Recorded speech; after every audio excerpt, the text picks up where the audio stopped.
Olá pessoal, esse faz parte do curso de Eletricidade 2, do curso de Controle e Automação, Engenharia de Controle e Automação do IFMS, campus de Três Lagoas. Hoje nós vamos falar sobre potência C. Espero que estejam todos bem nessa pandemia.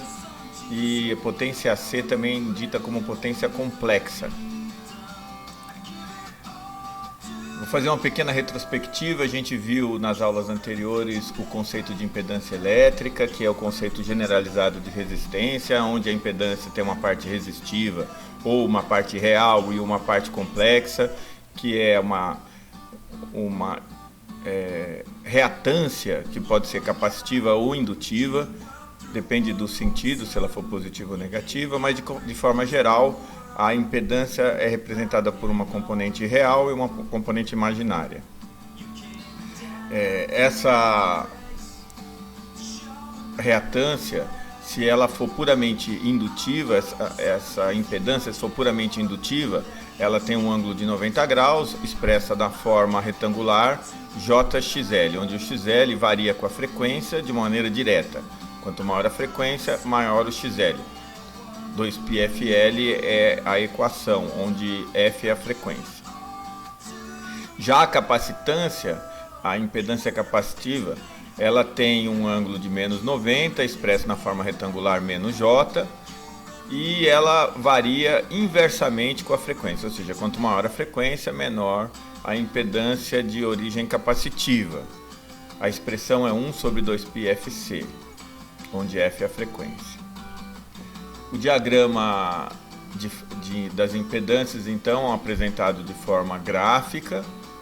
Ela tem a resistência, ela é só ângulo zero, está no eixo real. A impedância puramente indutiva está no eixo positivo imaginário e a capacitiva negativa imaginário, ângulos 90 e menos 90 respectivamente. A resistência não varia com a frequência, a impedância de origem indutiva cresce com a frequência e a capacitiva decresce de forma assintótica, 1 sobre x. A gente viu também o circuito paralelo AC, que é muito importante. A gente viu vários circuitos na aula passada, calculou várias impedâncias, mas um especial vale a pena recordar, que é o circuito RLC, que tem uma componente indutiva, uma componente capacitiva e uma componente real. A gente vai ver que para efeito de potência, nos interessa muitas vezes adicionar um capacitor a um circuito indutivo, por exemplo, um motor que tem característica indutiva, ou um transformador tem característica indutiva, para fazer a correção do fator de potência, que vocês vão perceber que ele tem origem nas impedâncias que não são reais, nas impedâncias imaginárias, na indutância e na capacitância. Em geral, a maioria dos casos é indutivo e a correção se dá por acoplamento capacitivo. Correção do quê? Do fator de potência. Então esse circuito é especialmente interessante para a gente, está aqui equacionado,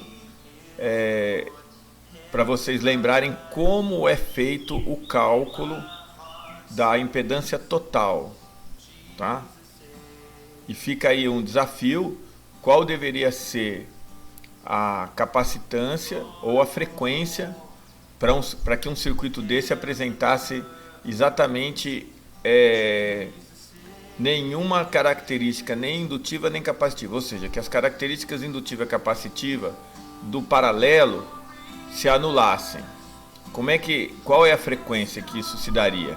Esse é um cálculo interessante, fica aí para vocês fazerem a solução, tá? Uma frequência tal que XL e XC paralelo não tem componente, só tem componente real, ou seja, se anulam, né? Bom, potência, vamos ao tema. Potência, vocês sempre viram no ensino médio e até hoje no curso, que é tensão vezes corrente, ou resistência vezes corrente ao quadrado, tensão ao quadrado dividido pela resistência. Isso é verdade? I ou conjugado de I a gente vai ver que essa afirmação não é 100% verdadeira. Na verdade, a potência ela é o produto da tensão vezes o conjugado da corrente. Conjugado da corrente é a corrente com a fase com o sinal invertido. Então, se a corrente for um IP seno de ômega T mais um θi, o conjugado da corrente é IP seno de ômega T menos o θi. Isso equivale a gente trocar o sinal da parte imaginária, se ele for expresso em fasor na forma retangular. E se ele for expresso em fasor na forma polar, equivale a colocar o ângulo de fase invertido, mudar o sinal do ângulo de fase. Tá ok? A resistência, então, como a gente já viu, ela não defasa a tensão da corrente. Então, se eu estiver aplicando uma tensão, a corrente IR que vai surgir, ela é proporcional à resistência em amplitude e a cada instante ela tem a mesma proporção, ou seja, além da amplitude ser proporcional à resistência, em cada ponto ela se mantém proporcional, de tal forma que a fase, ou seja, o ângulo das duas formas de ondas é o mesmo. Se for zero, ambos são zero. Se for diferente de zero, ambos vão ser igualmente diferentes de zero. Já o capacitor, a impedância, o XC, é a proporção entre a amplitude da tensão e a amplitude da corrente. Então o XC continua sendo proporção entre tensão e corrente. Só que agora, além desta proporção, se for capacitivo, a corrente fica adiantada da tensão. Ou seja, eu já tenho corrente quando começo a ter tensão, que é um lembrete que advém da carga do capacitor. Já a característica indutiva, o XL, ele também é a relação entre a tensão e a corrente, a amplitude. Então, se eu pegar a amplitude da tensão, dividir pela amplitude da corrente, eu vou ter o XL, mas ele, se tiver característica puramente indutiva, defasa também a corrente da tensão, de tal maneira que a tensão agora que está adiantada, a corrente, a gente poderia dizer que está atrasada em relação à tensão. Um lembrete é que no indutor, quando eu tenho tensão, aí que eu começo a ter corrente, né? O contrário do indutor, quando eu tenho corrente é que eu começo a ter tensão. No caso do indutor, não, eu tenho tensão e começo a ter corrente. Tá? Então, na carga do capacitor e do indutor é uma dica para lembrar quem vem primeiro. Se é a corrente que vem primeiro, se é a tensão que vem primeiro. Então, para matar essa charada, no capacitor eu tenho corrente quando começo a ter tensão, então a corrente vem primeiro. No indutor, eu tenho tensão quando começo a ter corrente, então a tensão vem primeiro. Bom, eu vou deixar aqui esse desenvolvimento para vocês, mas o objetivo não é explorar isso daqui com todos esses detalhes. Se eu tiver numa carga qualquer que eu desconheço, uma tensão vezes uma corrente, eu vou ter a potência. Lembrando que agora é o conjugado, né? Se eu estiver assumindo, só por questão inicial, que a corrente tem fase zero e na verdade a tensão, esse θ aqui é a diferença entre a fase da tensão e a fase da corrente, para simplificação dos cálculos eu estou jogando essa diferença de fase toda na tensão. Quando eu pego o conjugado da corrente, já que ele não tem fase, dá o mesmo valor, é igual a corrente, né? E eu faço o cálculo da potência, eu chego, aplicando essa identidade trigonométrica, eu vou chegar nessa expressão, que tem um valor fixo, um valor que é cosseno do θv menos θi, dado uma diferença de fase entre a corrente e a tensão, o cosseno vai assumir um valor determinado, que não varia no tempo, vezes Vp e P sobre 2, eu tenho na verdade aqui um valor fixo, e um valor que varia no tempo, que é cosseno de 2 ômega t, quer dizer, conforme o t vai mudando, esse valor de cosseno vai mudando, e isso daqui então vai variando no tempo.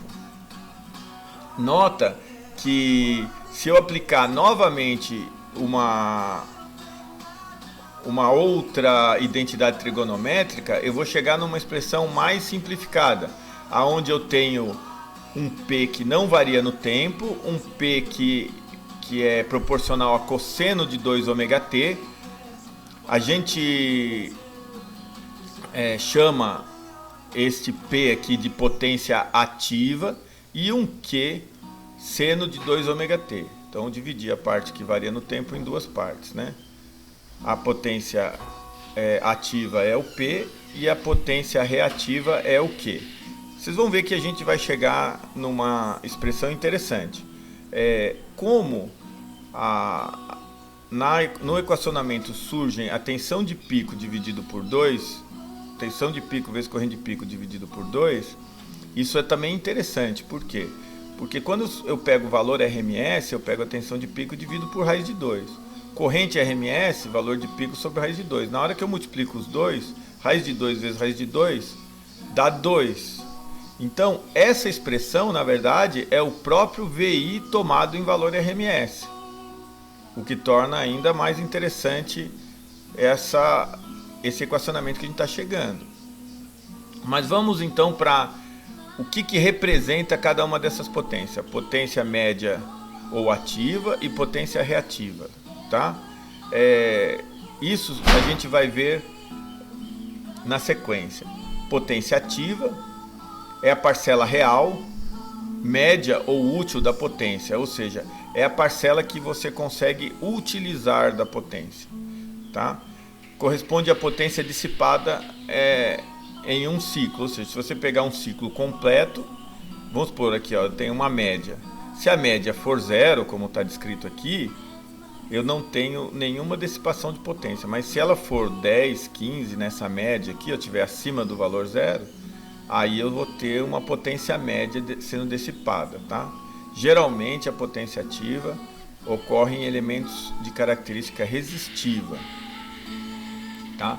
Então, se eu pegar aqueles dois termos da primeira expressão, P menos P cosseno de 2 ômega t, e colocar isso daqui em gráfico, lembra, o cosseno ele vai de 1 a menos 1. Então, quando ele for menos 1, eu vou ter P menos P vezes menos 1, que vai dar P mais P. Então, eu tenho 2P. Então, esse máximo meu aqui vai ser 2P. E quando o cosseno é 1, vou ter P menos P, ele atinge 0. Então, eu vou ter uma forma de onda que se assemelha a isso aqui, ó, essa forma azul. Dá para demonstrar que isso daqui equivale a seno ao quadrado do dobro do ângulo, de metade do ângulo, né? Dá para demonstrar que isso daqui não tem componente negativa, que isso aqui é sempre positivo. Então, se ele é sempre positivo, ele vai ter uma média, e essa média é o que nos interessa, que essa média é a potência média dissipada. Então, quando eu falo de potência ativa, apesar de eu ter uma parcela constante e uma parcela que varia no tempo, ela é sempre positiva. E sendo sempre positiva, ela tem uma área, e a média decorrente dessa área é a potência que nos interessa, tá? Eu posso calcular também como sendo P igual a VI cosseno do ângulo. Esse ângulo é o ângulo entre a tensão e a corrente, ou as suas decorrências, né? R vezes I ao quadrado, V ao quadrado sobre R. Esse tipo de potência acontece quando eu tenho uma corrente alternada num componente que é, na verdade, puramente resistivo, tá? Então, ó, a potência varia no tempo, mas tem uma média positiva e não assume nenhum valor negativo. A potência reativa, que ela é advinda de capacitor ou indutor, é a potência entre a fonte e a carga. Ela é uma parcela imaginária da potência. Quer dizer, se eu fosse colocar a potência numa parte real, uma parte imaginária, essa seria a parte imaginária. Então, se eu representar a potência como um número complexo, essa seria a parte imaginária. Ela não realiza trabalho. A gente vai ver que a área dela média é zero. Aparece quando há defasagem entre a tensão e corrente. Vamos pegar, quando eu pegar uma tensão defasada da corrente, por exemplo, num circuito capacitivo, vocês vão ver que a multiplicação da tensão pela corrente às vezes assume valores positivos, às vezes assume valores negativos. Ó, vamos observar essa aqui, a tensão. Ó. Deixa eu pegar aqui para fazer um comentário para vocês. Esta aqui é a tensão. E esta aqui, ó, é a corrente. Lembra? Fica defasado um do outro, né? Então, se eu pegar a tensão e multiplicar pela corrente, vamos pegar esse trecho aqui, ó. Então a tensão multiplicada pela corrente, vamos pegar neste trecho aqui, ó. A tensão é positiva, a corrente é negativa. Então se eu pegar ponto a ponto e for multiplicando um pelo outro, vai dar esse semiciclo positivo aqui. A partir deste ponto aqui, a partir deste ponto, a tensão se torna negativa e a corrente vezes a tensão vai dar um positivo, o outro negativo vai dar negativo. Então a potência se torna negativa. Nota que no resistor isso não acontece. Agora, depois desse ponto aqui, ó, aonde a corrente também se tornou negativa, os dois negativos, menos com menos, multiplicado dá mais.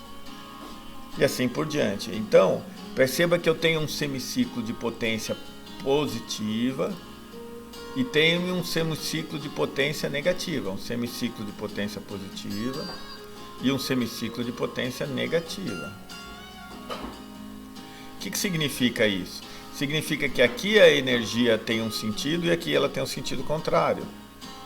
Então não existe dissipação de energia. A energia trafega pela linha, ela vai e volta no circuito, ela tem corrente, tem tensão, mas não tem energia sendo consumida. Então, para o sistema elétrico, isso é algo não desejável. Por quê? Porque eu quero que transmitir a energia da geração para o consumidor e que o consumidor consuma essa energia. Eu não quero que a energia fique trafegando pela rede de distribuição sem ser consumida, porque eu estou usando a rede, colocando a rede sobre um esforço de tensão e corrente, sem nenhuma energia sendo efetivamente transmitida, ela só está passeando ali. Então, a potência reativa, indutiva ou capacitiva, ela é VI seno do ângulo entre a tensão e a corrente, tá? Que a gente chama de Q. Então, uma é cosseno e a outra é seno. Portanto, uma tem característica real e a outra tem característica indutiva, né?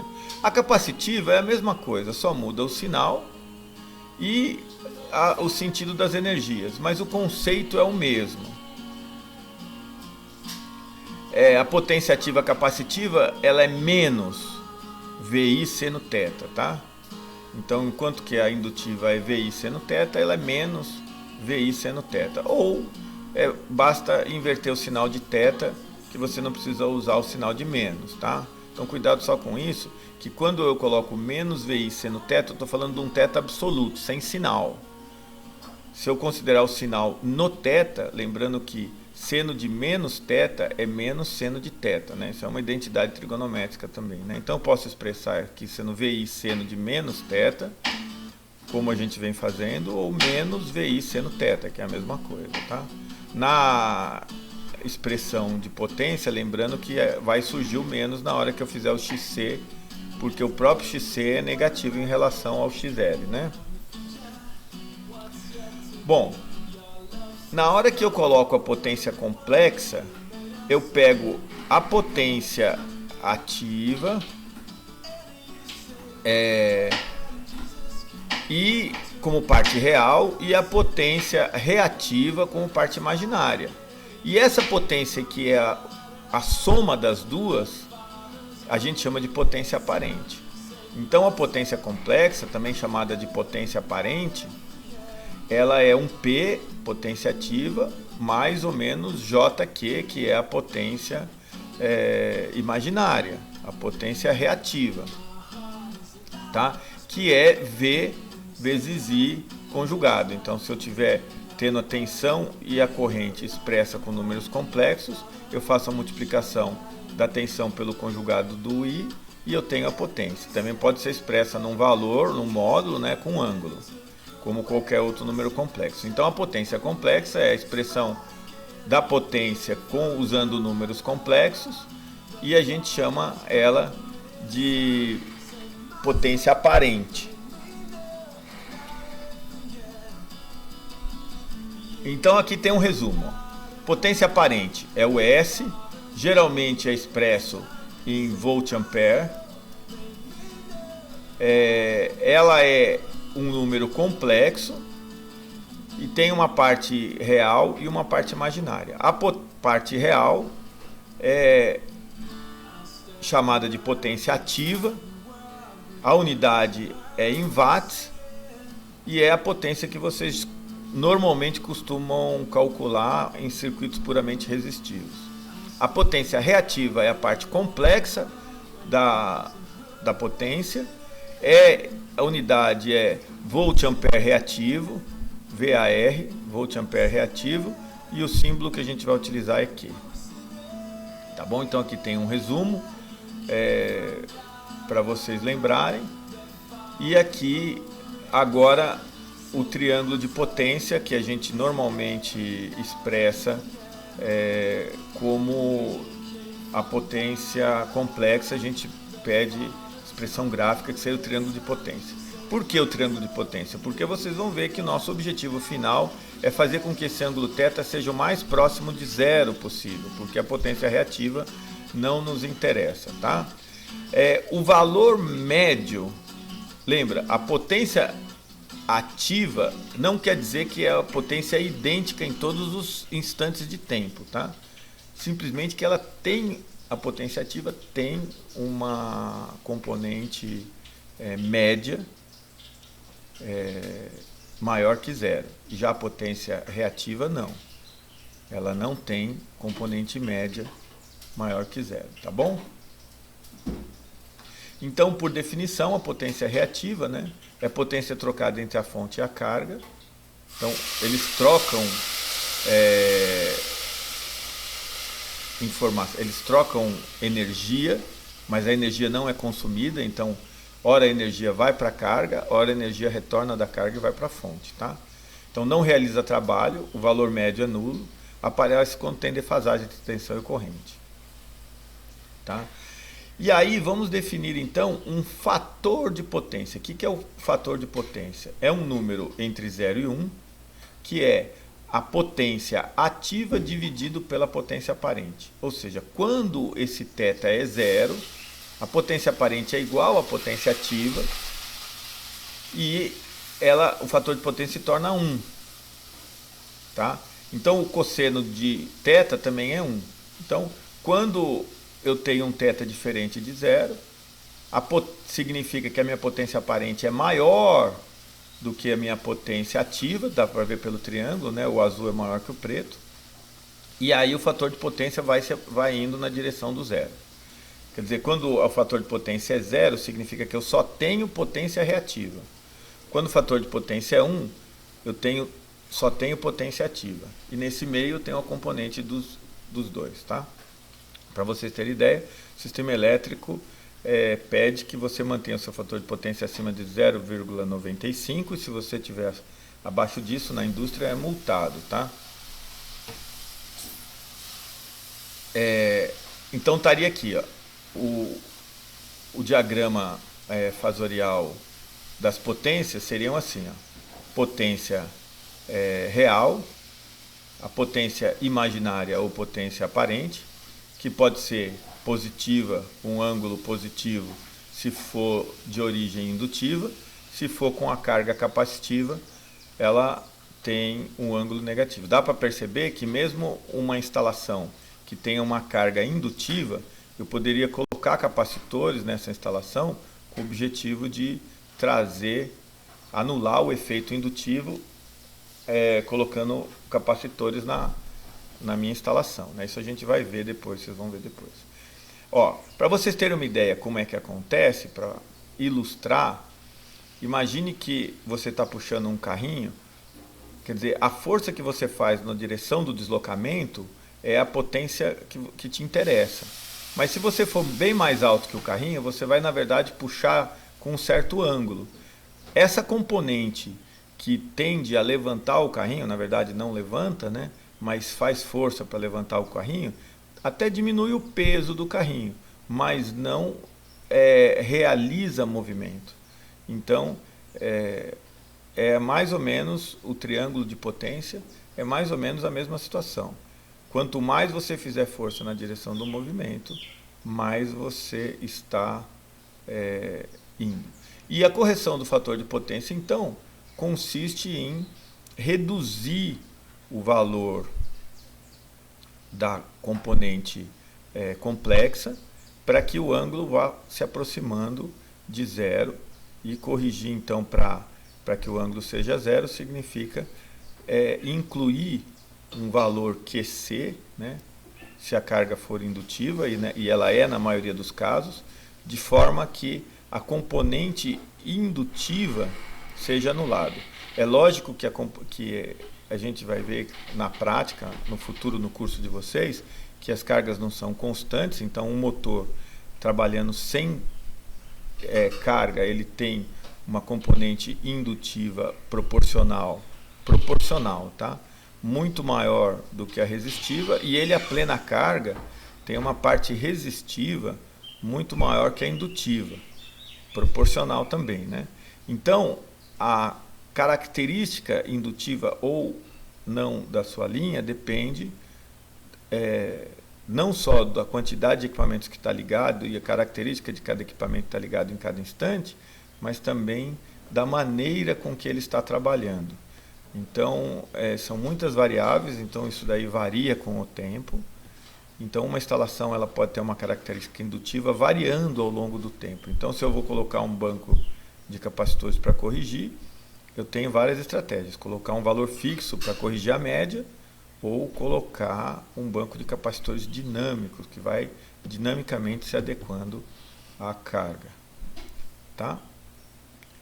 Então, uma carga, um primeiro exercício de correção seria o seguinte: se eu tenho uma carga que é indutiva e resistiva, ela tem as duas características, qual seria o capacitor para me colocar em paralelo para que eu corrija o fator de potência para 1? Tá? Então, basicamente, esse daqui é um dos problemas clássicos, né?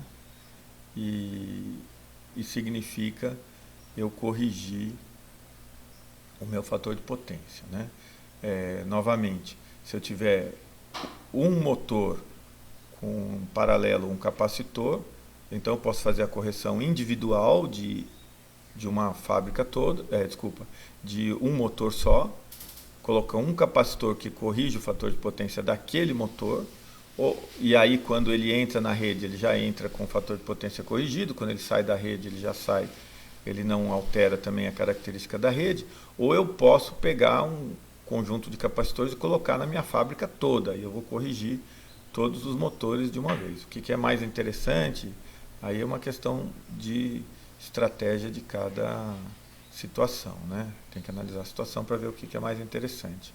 Vai ter situações que é melhor corrigir a fábrica toda, vai ter situações que é melhor corrigir cada um dos componentes individualmente. Depende também quanto que eles ligam, da metodologia que eles ligam, tá? Então, se você quiser uma forma gráfica, quando você não tem correção do fator de potência, você tem um deslocamento grande de fase entre tensão e corrente, e conforme você vai corrigindo o fator de potência, a tensão e a corrente vão ficando cada vez mais em fase. Tá? Aqui tem um resumo de como a gente calcula, dos cálculos, mas nada melhor do que exercícios. Então, na próxima aula eu vou resolver alguns exercícios com vocês. Um abraço a todos, obrigado.